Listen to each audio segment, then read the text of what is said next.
What is happening with anime right now?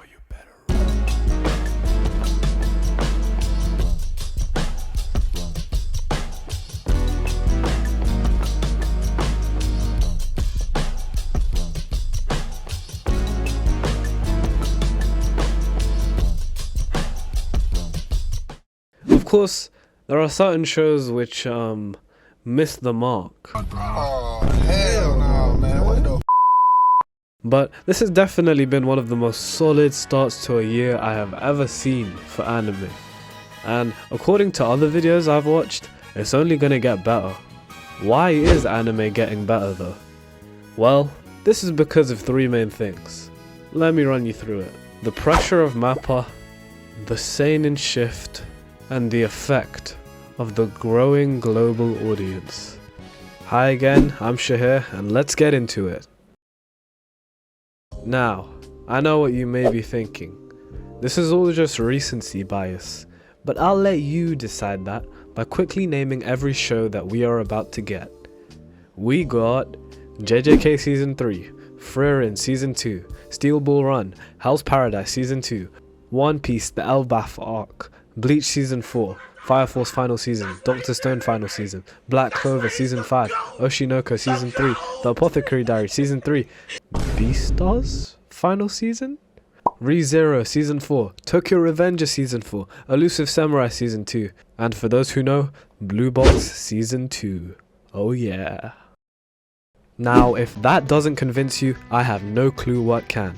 Right now, all the past years that the Redditors keep going on about, like 1998, did have a lot of iconic shows, don't get me wrong, and that shaped what anime currently is. But this is the first year with so many different types of anime. Like we got romance, action, science fiction, furries? Yeah, I don't know about that last one. Still, you get my point. Anime has evolved to the point where such a wide range of stories are covered so well, and these are just the mainstream ones.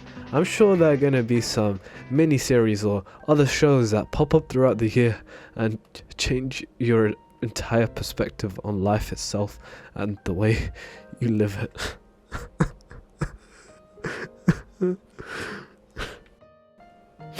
Anyways, let's get into the first major reason, which is our boys in green, MAPPA. There are always lots of people saying how every time they see an anime that's an adaptation of a great manga, especially shonen, there's always one guy who says, hopefully MAPPA animated it, or I'm pretty sure MAPPA's gonna be in charge.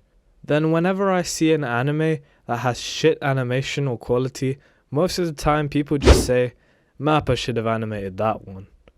This isn't just glaze, or whatever the hell this guy commented. It's the effect of a little something called consistency. Something we here on the High Again channel pride ourselves for having. Am I right, guys?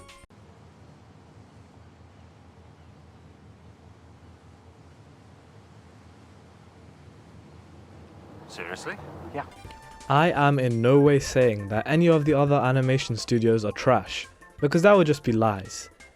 Let me use an analogy to explain myself. Say you're running a race, and you're running against people who you would beat any day of the week. Doesn't matter if you have stage 4 lung cancer, you could still finish first. Then I put you in a race with Usain Bolt. I am 1,000,000% sure you would try way harder against Usain Bolt and just perform better in general, even if you don't beat him, because of the caliber of your opponent. MAPPA is the Usain Bolt of animation studios, and although the ethics aren't really there, the quality is top tier, and this is causing other studios to really pick up their game and compete with them.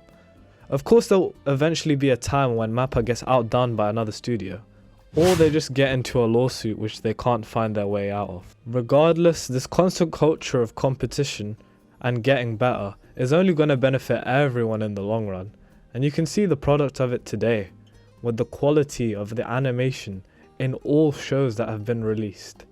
Well, not all shows, but most shows. Seinen manga or seinen anime is a genre that's specifically targeted at adult male audiences, whereas shonen is for a younger male audience.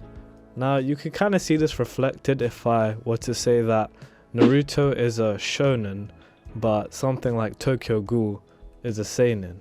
There has been a lot of success with seinen anime, such as Vinland Saga. Everyone loved that one. One Punch Man is actually a seinen, in case you guys didn't know. But we don't really talk about season 3. The fact of the matter is that seinen is a more darker and more complex sort of anime, with more mature and graphic themes. And sometimes a show might shift from shonen to seinen. Just take JJK for example. Instead of getting bogged down with who's the most powerful or how you can become the most powerful, more deeper questions are being asked, like, what is the meaning of humanity? What does it mean to sacrifice your humanity for power? Is that a good thing? Is that a bad thing? These are all really good questions that anime are starting to ask, and I'm all for it. Now, the younger audiences might not be all for it, but it definitely makes an interesting watch, paired with the fact that they're not dialing down the action by any means. In fact, it's safe to say that they're probably dialing it up.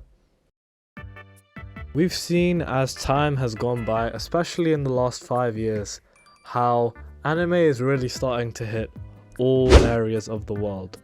Shows like Jujutsu Kaisen, Demon Slayer, My Hero Academia, One Piece, they're reaching areas like Latin America, Europe, India, Brazil. Local anime dubbers and creators are adding unique flair to give these areas a more well-represented experience. And they also make for some pretty funny moments which boost the entire anime community in a way that would never have been expected before.